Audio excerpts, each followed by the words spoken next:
addresses. We're now joined by George Burnbaum. I'm not sure if I've got your last name right. Former Chief of Staff to the Israeli Prime Minister Netanyahu. Morning, Mr. George. What do you make of what Trump has done? Did you know about this, or you came to know only after the announcement? No, I didn't know about it ahead of time. I think all indications were pointing to something like this. You know, I know that sensationalism is important in today's world of news. But what happened over the past 10 days and with the U.S. Bombing the 3 sites today is not the brink of World War III. It's actually preventing World War III. You know, Navika a minute ago was talking about the difference between Pakistan and India showing restraint compared to what's happening now. Well, there's a fundamental reason why Pakistan and India showed restraint. Both nations have nuclear weapons, and neither nation wants to go to a nuclear conflict. The whole purpose of what's been happening over the past 10 days was preventing a rogue fundamentalist regime from attaining nuclear weapons, and a regime that most logical people would assume would not hesitate to use those nuclear weapons, unlike India and Pakistan, who show responsibility and restraint. An Iranian fundamentalist regime would not show that same level of restraint. And that's why what happened over the past 10 days. And I do think that we're not on the brink of World War III, that Israel and the U.S. have actually worked very hard to prevent World War III. Okay. Well, that's your take. There's also a question mark that you must see at the end of the 3 words. But, you know, look, because you brought up India and Pakistan, I don't want to, you know, go it unchallenged. The fundamental difference, according to me, is very simply this. The hypocrisy of the United States of America, the leader of the free world, is out there for everyone to see. Israel stood with us when India struck Pakistan, the terror infrastructure in Pakistan. Israel has been unequivocal in its support to India, and we are grateful, and you know, we value that. But look, Mr. George, the trouble is that Americans have been having the Pakistani establishment in their lap.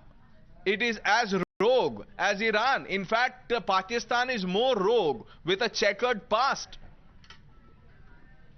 Yes, listen, I certainly didn't want to get on TV and debate the Iranian-Pakistan conflict, which, you know, certainly is something we all care about and concerned. And yes, you know, I agree.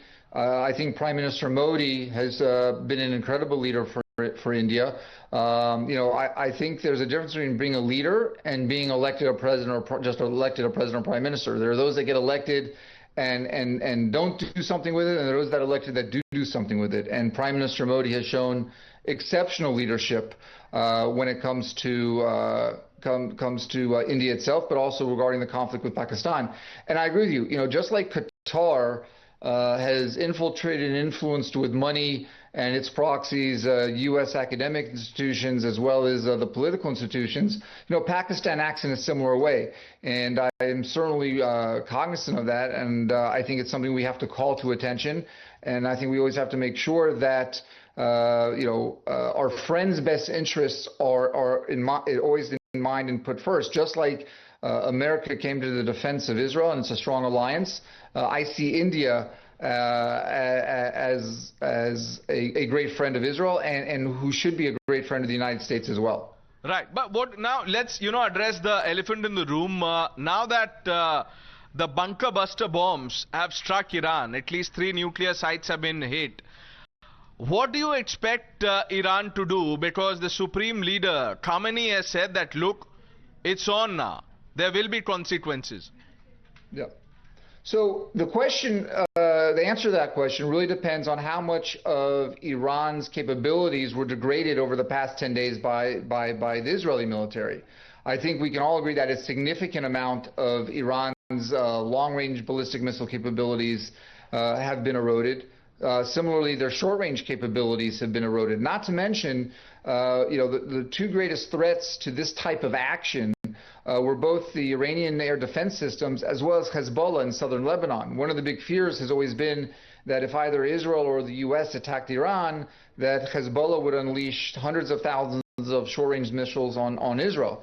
So not just the past 10 days, but the past several months, with both the changes in Syria, the elimination of the threat of Hezbollah on the southern border with Israel by Israel, and then the elimination over the past 10 days of Iranians' air defense systems have kind of laid the groundwork for America doing what it just did, but hopefully also degrading to a large degree the capabilities of what Iran might be able to do next.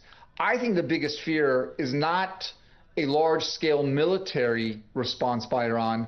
I think we have to be more cognizant and fearful of terrorism cells, sleeper cells that Iran has throughout the world. Hybrid warfare, you know, proxy war, as we've seen from the Pakistanis in India. But Mr. George, you know, how would you address the regime change question that the Trump administration has, at least on 2 occasions in the last 48 to 72 hours, has said that, look, we are not aiming for regime change. What is Israel's view? How do you see this?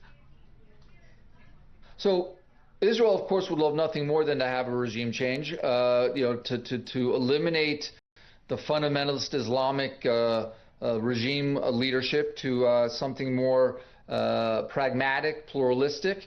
I don't think that Israel's military attacks the past 10 days have had the end goal of regime change. I think the end goal was very simple. The end goal was eliminating the nuclear capability of weaponization of Iran.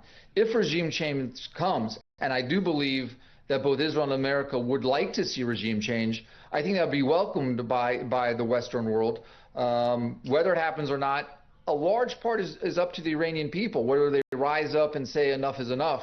Hopefully, a lot of the eroding of Iran's military capability and its leadership at the military level within Iran will give the Iranian people the opportunity to stand up, rise up, and bring about that change that I think we would all welcome. Okay, Pranesh, I just want to ask Mr. George, we want to ask you on the significance of the United States hitting these nuclear sites, as Israel has time and again said that the nuclear program of Iran is an existential threat for Israel. But what is going to be the end goal, the end game here? Because there are other nuclear sites within Iran that are still active. So what is going to be the end of this? So the end game, as I mentioned, was really the elimination of Iran to be able to enrich enough uranium to weaponize it. They were at about 60%. You need about 90% enriched uranium to be able to have a nuclear weapon. And the jump from 60 to 90 is actually something that happens quite rapidly. So the end game was really to eliminate that threat, to eliminate the Iranians from being able to take that next quick step to have enough enriched uranium to weaponize it and potentially use it. That was the end game. I hope that after tonight's actions by the U.S. military using those bunker buster bombs, that threat has been eliminated. The president said that it has been. I personally believe it may take a few days, if not weeks, to verify the damage to those sites and ensure that you know, the damage is strong enough and significant enough that threat was eliminated. And quite frankly, bring Iran to the negotiating table and say, okay, we are giving up this nuclear desire, and we are looking for a different option. Our consulting editor, Srinjoy Chaudhary, is also listening to you intently. He has a question for you.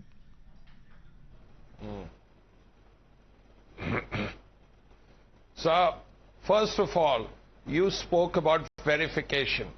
Now, in all these days of fighting, how much damage did Israel inflict on Iran's nuclear facilities and other military facilities? Secondly, how successful? The Americans have said it's very successful. We'll have to look at satellite photographs and other things over the next 2-3 days. How successful have the American attacks been? And thirdly, what military potential and nuclear enrichment potential does Iran still have? So I think it'll be hard to answer your last question until we answer the second question, which is an assessment of the damage that was done. And I also don't think that satellite review will be enough. I think we're actually going to have human intelligence on the ground to really understand how significant the damage, especially to Fordow, which is very deep underground, how much damage is actually done. A lot of the assessments prior to tonight's attack said that it would take 2 of the bunker-busting bombs that were launched by B-2 bombers to really do the correct amount of damage to Fordow. According to the reports that have been out, it's been 5 or 6 that the Americans used. That would be a significant amount of bunker busters to use on one location. And if that is the case, my sense is that the verification and inspection will come back as having said that that site was, if not completely destroyed, destroyed beyond repair. Regarding your first question, Israel had done significant damage to the 3 main nuclear sites, the centrifuge sites and the enrichment sites. But a lot of the focus of the Israeli attacks had been taking out air defense systems, part of which I think was to allow what happened tonight to happen without threat to U.S. warplanes, but also to take out the missile and rocket capabilities that Iran has to retaliate with towards Israel and perhaps other assets that are American assets in the Middle East. A lot of the reports say that 50 to 60% of the missile launchers of Iran have been taken out. It could be more, could be a little less. But both when the president says there are still targets that are out there that should Iran respond, America can target, as well as the fact that I firmly believe that the Israeli Air Force and Israeli military are still flying over Iran as we speak, looking for more launchers and looking for more missiles. They're continually degrading the capability of Iran to respond at a military level. Let me ask you a more fundamental question so that people who are watching our broadcast actually get a sense of what's happening, what's on the cards lined up, etc., etc. Mr. George, you see, now that US has officially entered the war, and I remember the day one when the Secretary of State, Mr. Rubio, issued a statement and said that US has nothing to do with the strike, that Israel told us and that we were taken in confidence, but we have nothing to do. Now, all that pretense has gone, and many people even then were of the opinion that this is only deception, that Israel is actually doing this with the help of the Americans. Now that, you have 2 entities taking on Iran, the United States and Israel, is there some, understanding, bifurcation, for lack of a better word? What will US do? What will the Israelis do? I think a lot will depend on what Iran does and how Iran responds. The president's message just an hour ago was quite firm and actually quite stark difference to previous statements that he has made and other members of his administration. The message was basically don't do anything or else. So we will see how seriously Iran takes that threat. So the next steps in terms of what the U.S. does will largely depend on the next steps of what Iran does.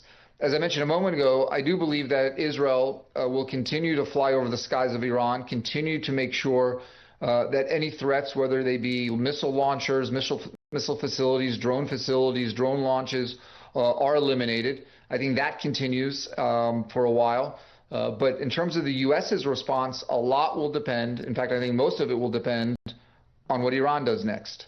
Mr. George, I beg your indulgence, just stay with us. Our colleague Pratibha has a map with her. She'll point out the 3 locations which were struck, and then I want you to add more details about, what you think is the strategic importance of the 3 facilities hit by the bunker busters.